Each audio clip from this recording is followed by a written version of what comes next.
Assalamualaikum warahmatullahi wabarakatuh. Perkenalkan, nama saya Kalina Pitiani, NPM 101222098, kelas C4 Manajemen. Di sini saya akan menjelaskan kembali pemahaman saya mengenai materi Marifatul Insan.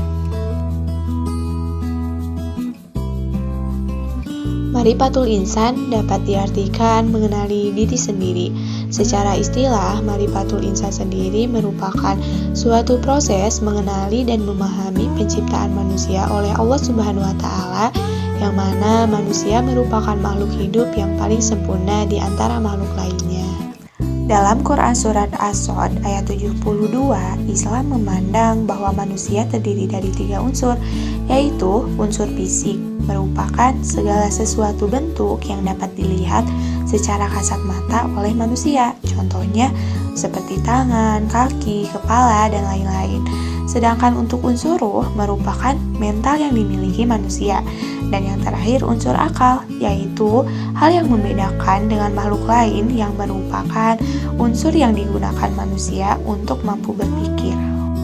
Penciptaan manusia berdasarkan Al-Quran dibagi menjadi 2. Yang pertama, proses penciptaan manusia secara azali, di mana peran kemahakunpayakunan Allah ini terjadi. Tidak ada sedikit pun campur tangan manusia, seperti Allah menciptakan manusia Adam dari tanah liat kering dan lumpur hitam yang dibentuk. Yang kedua, ada proses penciptaan manusia secara alami. Allah menciptakan manusia dari suatu saripati berasal dari tanah. Kemudian dijadikan saripati itu air mani yang disimpan dalam rahim. Kemudian air mani itu dijadikan segumpal darah, lalu segumpal daging dan menjadi tulang belulang. Setelah itu, tulang itu dibungkus dengan daging. Kemudian Allah jadikan dia makhluk hidup yang berbentuk lain. Selanjutnya ada unsur-unsur manusia. Apa saja sih yang termasuk ke dalam unsur-unsur manusia itu? Yang pertama ada unsur hati. Unsur hati ini membentuk kemauan atau keputusan bersumber dari keyakinan atau kehendak. Lalu yang kedua ada unsur akal. Unsur akal mampu membentuk kemampuan akal, adalah alat untuk berpikir dan memahami ayat-ayat Allah baik yang kauniyah maupun kauliyah. Yang ketiga ada unsur jasad. Unsur jasad yang terpenting bagi manusia adalah menggunakannya sebagai pelaksana, sebagai apa yang telah ditekadkan oleh hati dan direncanakan oleh akal untuk beramal. Karena manusia diberi kelengkapan oleh Allah Subhanahu wa Ta'ala, kelengkapan yang sempurna, maka Allah memberikan amanah kepada manusia. Amanah ini dibagi menjadi 2 jenis, yaitu ada khilafah dan ibadah. Pelaksanaan amanah ini akan diberikan balasan. Jika pelaksanaannya baik, maka akan mendapatkan pahala, dan jika pelaksanaannya buruk, akan mendapatkan dosa. Lalu selanjutnya hakikatul insan. Manusia menurut pandangan Islam adalah makhluk Allah Subhanahu wa Ta'ala yang memiliki unsur dan daya materi, yang memiliki jiwa dengan ciri-ciri berpikir, berakal, dan bertanggung jawab pada Allah Subhanahu wa Ta'ala yang diciptakan dengan pemilik akhlak. Hakikat manusia terdiri dari beberapa bagian. Yang pertama, makhluk yang diciptakan, dimuliakan, dibebani, bebas memilih, dan mendapatkan balasan. Makhluk yang diciptakan juga terdiri dari beberapa jenis. Yang pertama ada fitrah, menurut KBBI artinya suci, yang kedua lemah, ketiga ada bodoh, dan keempat fakir. Pasti setiap manusia itu sangat membutuhkan Allah Subhanahu wa Ta'ala. Selanjutnya ada mukarom, yaitu dimuliakan.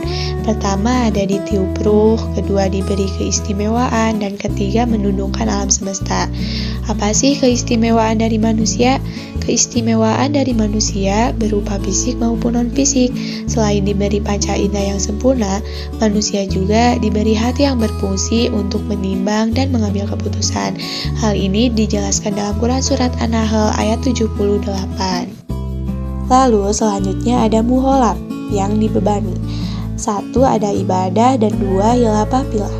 Khilafah ini tugasnya menegaskan hak dan keadilan di muka bumi, membersihkan alam ini dari permukaan najis dan syirik. Lalu ada muhoyar, artinya bebas memilih.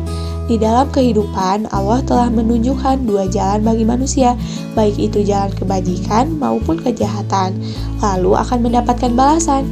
Jika kita memilih jalan kebajikan, maka balasannya surga. Jika kita memilih kejahatan, maka balasannya neraka. Selanjutnya ada Toqotul Insan. Menurut pandangan Islam, potensi manusia adalah suatu anugerah yang Allah berikan karena Allah menciptakan manusia dalam bentuk yang sempurna. Dengan kemampuan, maka dari itulah Allah membekali manusia dengan segenap potensi yang ada pada dirinya. Potensi manusia ini terdiri dari penglihatan, pendengaran, dan hati. Lalu, selanjutnya manusia akan dimintai pertanggungjawaban. Yang pertama, ada sikap amanah. Mereka yang memiliki sikap amanah di dunia ini akan dianugerahi kehormatan al-khilafah atau kepemimpinan. Lalu yang kedua, sikap hianat. Mereka yang tidak mau menggunakan potensi dirinya untuk beribadah diumpamakan oleh Allah Ta'ala dengan berbagai perumpamaan yang indah.